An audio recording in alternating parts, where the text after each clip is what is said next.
Good afternoon. Today is Thursday, November 3rd in the year 2022. I'm Joe Terril, president of Terril & Company, private wealth managers in St. Louis, Missouri. And this is another update on our thoughts on the economy and investment markets. As some of you may know, yesterday the Federal Reserve Bank here in the United States raised our interest rates by 0.75%. The much more important press conference after the meeting, Chairman Powell, in my opinion, was very adamant that we are not about to stop raising rates or even cut interest rates until we are confident that inflation is slowing down and inflation's behind us. This policy is something that we've expected here at Terril & Company, and in a simplistic way, we continue to believe it's going to be higher interest rates for longer. Investment markets continue this belief that the economy is going to weaken, and as soon as it does, the Federal Reserve will make a magic pivot and begin to stop increasing interest rates, and if anything, lower interest rates. We do not see that happening, mainly because we believe the economy in the United States is going to stay stronger than people believe. Eventually, will we have a recession? Probably will, but it depends upon how high the Federal Reserve actually raises interest rates, and it depends upon if the M2 money supply in the banking system actually slows down and discontinues growing. So, in general, we think the economy is going to stay strong.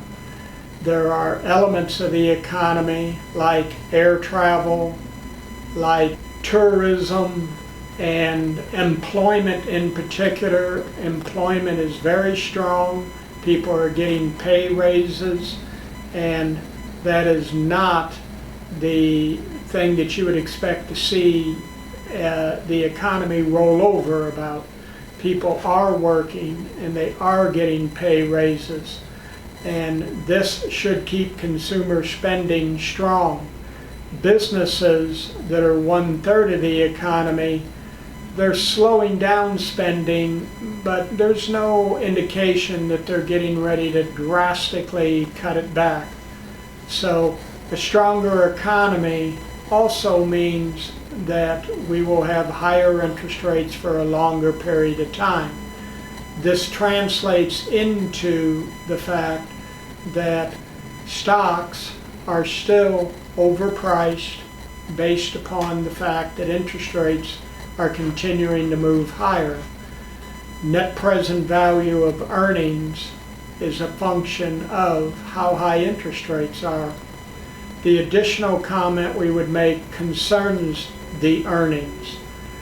We're just finishing a reporting season where third quarter earnings are out, and they surprised me that they were stronger than what was generally expected.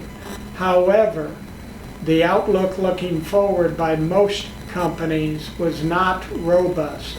Companies are talking about their higher cost of doing business, their higher cost of capital, and in some cases weakening demand. So we see in the fourth quarter of this year and the first quarter of next year a problem with earnings disappointing investors. Couple disappointing earnings with higher interest rates. We still believe there are better buying opportunities in front of us. With that said, let's talk for a moment about Great Britain that also this morning raised interest rates by 0.75%. But they made the comment that they were not going to let higher interest rates upset their economy. And if in fact they believed higher interest rates did upset their economy, they would pivot and begin to lower interest rates. Well, that's all nice in conversation, and that's nice that that's what you intend, but the rate of inflation in Great Britain will dictate what they're forced to do.